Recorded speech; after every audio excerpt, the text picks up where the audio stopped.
In one sector of the Guatemalan capital, special motorcycle patrols mount up.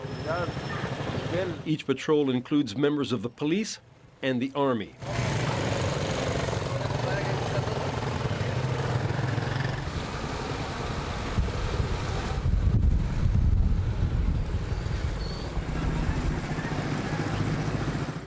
Not far away, police surveillance teams scour the area through dozens of street cameras, then report signs of criminal activity to the mounted patrols.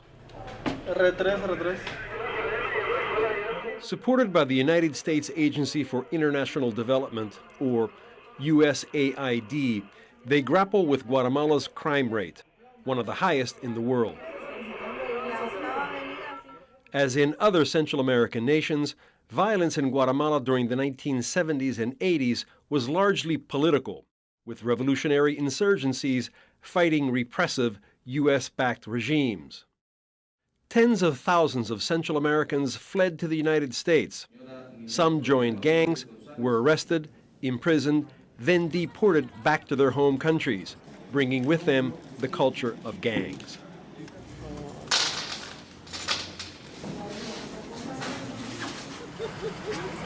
Violence here has mutated over the years.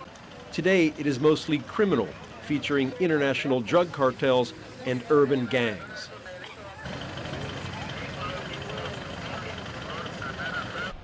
Those Guatemalans who can afford it now live in gated communities behind high walls crowned with razor wire and protected by men with guns.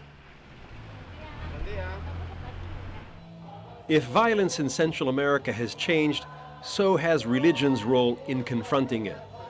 Evangelical churches have surpassed the Catholic presence in terms of numbers and as a potential force for social transformation.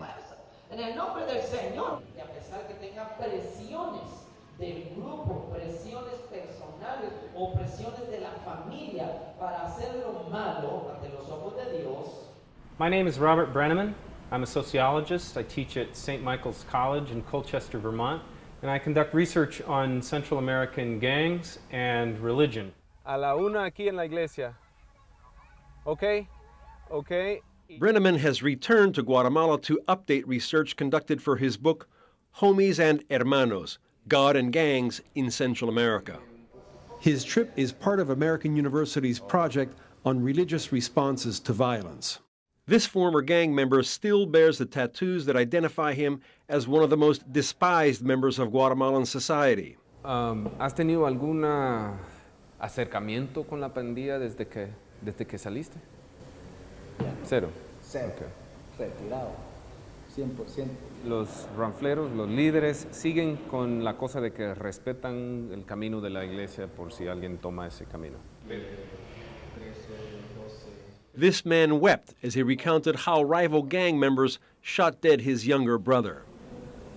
Recibió tres impactos, uno acá, otro acá y uno en el pecho. Mi mensaje es que con la ayuda de Dios todo se puede. Hay más o menos pandilleros en Ciudad Quetzal ahora que antes. Brenneman met up with this former gang member near the bank where he now works. I interviewed him in 2007, and he was a great source of information, not just about his own life, but about how the gangs work. He's been working at a bank for the last 4 years and really worked his way up at the bank.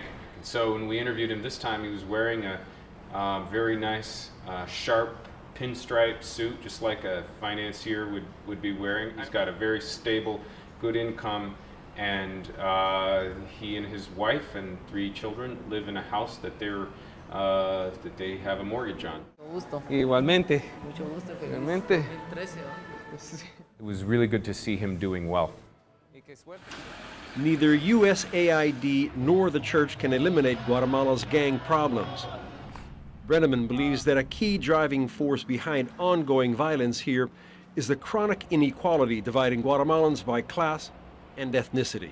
There's such great wealth here, and abundance, and a vibrant economy, really, great resources, and yet so many in the population continue to live with so very little and have become accustomed to such scarcity.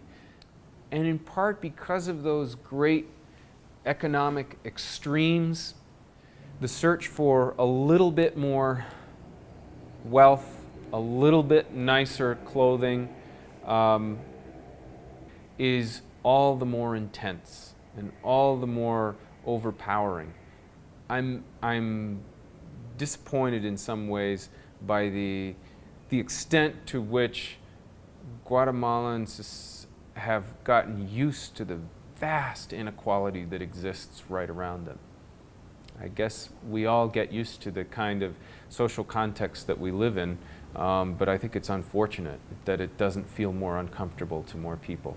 This is Bill Gentile reporting.